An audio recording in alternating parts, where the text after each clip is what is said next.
అయ్యో! ఎలాబొరేట్‌గా చెప్తాను సార్. నాకేం భయము. సో, తనని మేము ఫస్ట్ తీసుకున్నప్పుడు తను ఇంతకుముందు 2 మూవీస్ చేసింది తెలుగులో. బట్ యెట్ తనకు కావాల్సిన రికగ్నిషన్ ఆ మూవీస్ నుంచి రాలేదు. నేనే మాట్లాడాను స్వయంగా. She doesn't have a manager. మంచిదనుకున్నాము. నేనే మాట్లాడాను ఫోన్‌లో అంతా.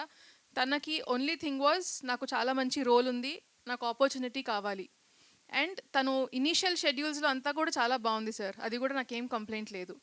ఎక్కడైతే ఒక అవుట్‌డోర్ షెడ్యూల్ అయింది, మాకు కావాల్సినంత ఫుటేజ్ వచ్చింది అని తనకి అర్థమైందో, అక్కడి నుంచి అసలు చాలా అంటే చాలా ఇబ్బంది పెడుతూనే వచ్చింది. అంటే చిన్న చిన్న డిమాండ్స్‌కి అవి మేము పూర్తి చేయకపోతే నేను రేపు షాట్‌కి రాను అన్న దగ్గర నుంచి లాస్ట్ డే ఇంకా అయిపోయింది. ఇవాళ తను చేసి ఒక చిన్న మోంటాజ్ షాట్ ఉంది. ఇది చెయ్యాలి అనేసరికి నేను క్యారవాన్ దిగనంటే దిగను. నాది పెండింగ్ పేమెంట్. అది కూడా మేము అగ్రీమెంట్ ప్రకారమే ఇచ్చుకుంటూ వచ్చాం పేమెంట్ అంతా. ఎప్పుడు డీలే చేయలేదు. అండ్ ఇందాక చెప్పినట్టు పేమెంట్ ఇబ్బందులు అందరికీ ఎదుర్కొన్నారు. తను ఒక్కరితే కాదు.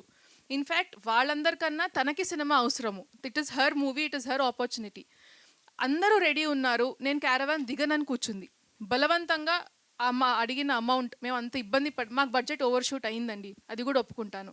ఆ లాస్ట్ షెడ్యూల్‌లో అంత ఇబ్బందిగా ఉన్నప్పుడు ఇస్తే కానీ దిగనని చెప్పింది. అది కూడా చేయించాము. పంపించేసాము అమ్మాయిని బాంబేకి. ఇప్పుడు అగ్రీమెంట్ ప్రకారము తనకి రావాల్సింది 1,04,000 విచ్ ప్రమోషన్స్ అయ్యాక ఇస్తామని క్లియర్‌గా మెన్షన్ చేసి ఉంది అగ్రీమెంట్‌లో. తనేమంటుంది, నేను వచ్చే ముందే నాకు డబ్బులు కావాలి. లేకపోతే నేను రాను. నేను నిన్ను నమ్మనమ్మా. నువ్వు ఆల్రెడీ నన్ను సతాయించావు. షూటింగ్‌లోనే సతాయించావు. ఇప్పుడు సతాయించవని ఏంటి నమ్మకము? నేను ఇవ్వలేను. నువ్వు రా, ప్రమోషన్స్ అన్నీ చేసుకో. ప్రీమియర్ షో ఎండ్‌కి నీ పేమెంట్ అంతా ఇచ్చి నేను పంపించేస్తాను అని చెప్పాను. తను ఎక్స్ట్రా డేస్ కొన్ని అయ్యాయి. దానికి కూడా కావాలి అని డిమాండ్ చేసాం. Which is not in the agreement. Good willow మనం ఉంటే నాకు సినిమా బిజినెస్ అయింది అంటే డెఫినెట్‌గా ఇస్తాను. ఇప్పుడు నేను అది నీకు కమిట్ అయ్యే పొజిషన్‌లో అది కూడా లేను. నీకు కూడా సినిమా అవసరం, నాకు అవసరము. ఇంత డిస్కషన్ అయ్యి ఈ ఈవెంట్‌ది కూడా ఇన్ఫర్మేషన్ వెళ్ళింది తనకి. This is the last event. దీని తర్వాత సినిమాకి సంబంధించి ఏమీ ఉండదు. నువ్వు చాలా మంచి రోల్ చేసి వెరీ బ్యూటిఫుల్ పర్ఫార్మర్ అండి. తనకి చాలా మంచి ఫ్యూచర్ ఉంటుంది. చాలా చాలా బాగా చేసేది. అది నేను అసలు డినయే చేయను. బట్ నిన్ను నువ్వు ప్రమోట్ చేసుకో. నీకే ఉపయోగము. సినిమా లాస్ట్ ఈవెంట్ అని చెప్పినా కూడా అటునుంచి మాకేమీ రెస్పాన్స్ రాలేదు. అండ్ నాకు అది కొంచెం నిజంగానే చాలా బాధ అనిపించింది. That I had to address. ఎందుకంటే అడుగుతారు మీరందరూ తను ఎందుకు రాలేదు ఏంటి అని. అండ్ నాకు భయపడాల్సిన అవసరం కూడా లేదు.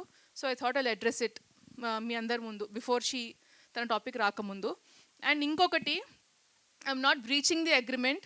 తను ఇప్పుడు రాలేదు కాబట్టి తనకి రావాల్సిన 1,04,000 తనకి ఇవ్వదలుచుకోలేదు. అలా అని నేను పాకెట్లో వేసుకుంటున్నాను, మిగుల్చుకుంటున్నాను అని కూడా కాదు. మా సినిమా ఒక హార్ట్కి సంబంధించింది కాబట్టి దెర్ ఇస్ అ స్కీమ్ అండి తిరుపతి తిరుమల దేవస్థానంలో చిన్నపిల్లల హార్ట్ ఆపరేషన్కి. ఆ అమౌంట్ మొత్తం నేను ఆ ఫండ్కి డొనేట్ చేస్తున్నాను. తనకి మాత్రం నేను ఇవ్వదలుచుకోలేదు.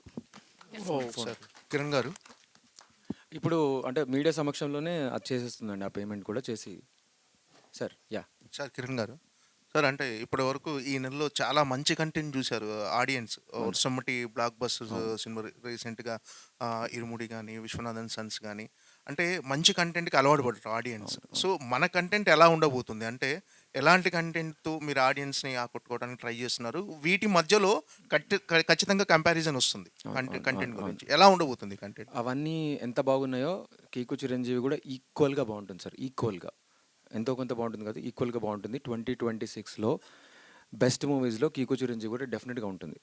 కంప్లీట్లీ ఇది స్టోరీ విన్నప్పుడు కూడా నేను హీరో అవ్వాలని చేయలేదు, నేను కూడా ఇప్పుడు హీరో అవ్వాలని. దీంట్లో కాన్సెప్టే హీరో. సో ఈ కాన్సెప్ట్ చాలా బాగా నచ్చుతుంది అందరికీ. కంటెంట్ ఇది ఆ మూవీస్కి ఎక్కడ 1% కూడా తగ్గకుండా ఉంటుంది మూవీ వైజ్గా. దీప్తి గారు, సాధారణంగా సినిమా ఇండస్ట్రీ అంటే కొత్త వాళ్ళకు ఇదో మాయా ప్రపంచంలా కనిపిస్తుంటుంది. అంటే మీరు మీ భర్త గారిని హీరోగా పెట్టి ఈ సినిమా చేయడానికి, అంటే సినిమా ఇండస్ట్రీ అంటే ఇక్కడ సక్సెస్ రేట్ చాలా తక్కువ. సో మీ ఇన్వెస్ట్మెంట్స్ అన్నీ పెట్టి ఇంత రిస్క్ చేయడానికి రీజన్ ఏంటి? అంటే హీరోగా ఆయన చూడాలని మీ కోరిక, లేకపోతే ఈ సబ్జెక్ట్ మీద కాన్ఫిడెన్స్ ఏంటి అసలు మీరు చేయటం? లేదండి, మేము యాక్చువల్లీ మా జర్నీ ప్రొడ్యూసర్స్గానే స్టార్ట్ చేసాము. తను హీరోగా చేయాల్సింది కాదు. మేము ప్రొడ్యూసర్స్గా మాకు ఒక లైన్ తీసుకొచ్చారు వెంకట్ గారు. అది మాకు చాలా నచ్చి దగ్గరుండి డెవలప్ కూడా చేసుకున్నాము మా ఇన్పుట్స్తో తీసుకునే. స్టోరీ అంతా రెడీ అయ్యాక చాలామంది హీరోస్కి అప్రోచ్ కూడా అయ్యాము. మాకు డిఫరెంట్ ఆన్సర్స్ వచ్చాయి.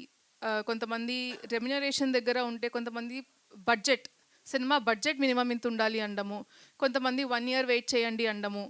ఇంకా మాకు అర్థమైంది ఏంటి అంటే we have to go with new comer only.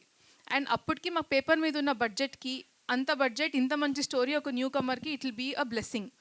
And అప్పటికే he was suppose to do ఒక పోలీస్ రోల్ ఇందులో. ముందు నుంచి ఎక్స్పీరియన్స్ ఉంది, ఇంట్రెస్ట్ ఉంది. సో అలాగా పోలీస్ రోల్ నుంచి హీరోకి వచ్చారు తప్ప ఆయనను లాంచ్ చేయడానికి అలా ఏమీ సినిమా తీసింది కాదు ఇది. లీడర్స్ అందరు కూడా మంచి వాళ్ళండి, చాలా ఎంకరేజ్ చేశారు. కొత్త వాళ్ళు అన్ని చూశారు కదా, దాని మీద నేను అడుగుతున్నాను అనమాట.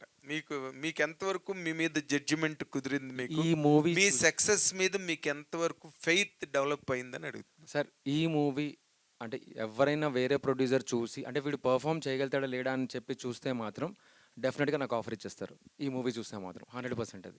Great sir. ఇప్పటి వరకు ఒక నాలెడ్జ్ వచ్చేసింది కదా మీకు. భవిష్యత్తులో సినిమా రిజల్ట్తో సంబంధం లేకుండా మీరు మళ్ళీ ప్రొడక్షన్ చేస్తారా, లేకపోతే హీరోగా చేస్తారా, ఎలాగా?